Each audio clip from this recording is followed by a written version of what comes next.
Hi viewers, இன்றைக்கி நாம் பார்க்கக்கூடிய டிப்ஸ் என்னென்னா மிக்ஸி ஜார் சம்மந்தப்பட்ட டிப்ஸ் தான் பார்க்க போகிறோம்.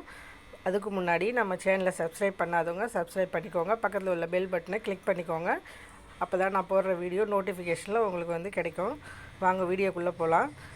நம்ம மிக்ஸி ஜார் ஈரமாக இருந்துச்சுன்னா நம்மளால் ஒரு ட்ரையாக அரைக்கணுன்றதை எதுவுமே அரைக்க முடியாது, ஒட்டிக்கும்.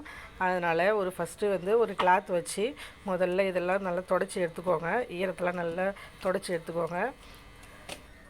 தொடச்சிட்டு அதுக்கப்புறம் நம்ம ஒரு கேஸில் ஹீட்டில் இந்த கேஸை பற்ற வச்சுட்டு நம்ம அந்த லைட்டாக ஹீட் இப்படி காமிச்சிட்டோம்னாக்கா அந்த ஈரத்தை எல்லாத்தையும் நல்லா அப்சர்வ் பண்ணிக்கும்.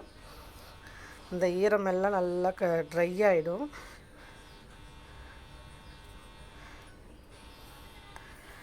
இப்போ பாருங்கள், நல்லா அப்படியே சூடாக இருக்குது.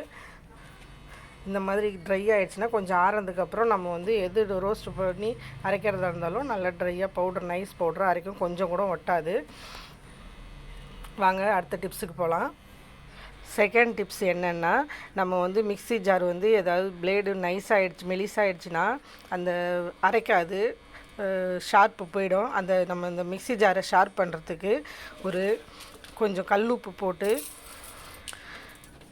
நம்ம சைன் பவுடராக அரைச்சிக்கணும்.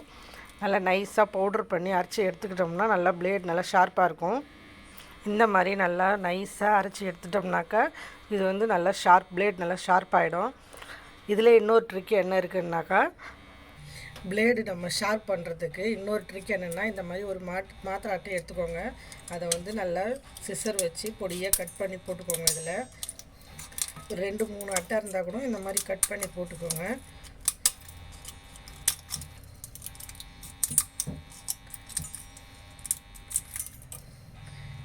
இந்த மாதிரி நம்ம கட் பண்ணி போட்டு மிக்சியில் நல்லா நைஸ் பவுடராக அரைச்சி எடுத்துக்கோங்க. இந்த மாதிரி இது மாதிரி பவுட்ரு மாதிரி நம்ம அரைச்சிட்டோம்னாக்கா நல்லா இந்த பிளேட் நல்லா ஷார்ப் ஆகிடும். வாங்க அடுத்த ட்ரிக்கு, இப்போ அடுத்த டிப்ஸ் என்னென்னு பார்க்கலாம். அடுத்த டிப்ஸ் என்னென்னா, நம்மளை இந்த ஜாரோடைய மூடி லூஸாக இருக்கும், ரொம்ப பெருசாக லூஸ் ஆகிட்ருக்கும். நம்ம தேங்காய் பால், சட்னி அதெல்லாம் அரைக்கக்குள்ளே சைடில் நமக்கு லீக் ஆகும். அதுக்கு ஒரு பெஸ்ட் ஐடியா என்னென்னா, இந்த மாதிரி ஒரு லப்பர் பேண்ட் எடுத்துக்கோங்க. இந்த கேப் இருக்குது பார்த்திங்களா, அந்த கேப்பில் இந்த ரப்பர் பேண்டை போட்டுக்கோங்க. இந்த மாதிரி நம்ம லப்பர் பேண்டை இதில் போட்டுட்டோம்னா கொஞ்சம் டைட் ஆகிடும். உங்களுக்கு அது பத்தலைன்னா கூட நீங்கள் 2-3 லப்பர் பேண்டு கூட ஆட் பண்ணிக்கலாம். இந்த மாதிரி இந்த கேப்பில் நல்லா போட்டுக்கோங்க. ஒன்று பத்தலைன்னாலும் 2-3 கூட போட்டு நம்ம போட்டோம்னாக்கா நல்லா டைட்டாக இருக்கும், லீக் ஆகாது. தேங்காய் பல் இதெல்லாம் அரைக்கக்குள்ளே லீக் ஆகாது.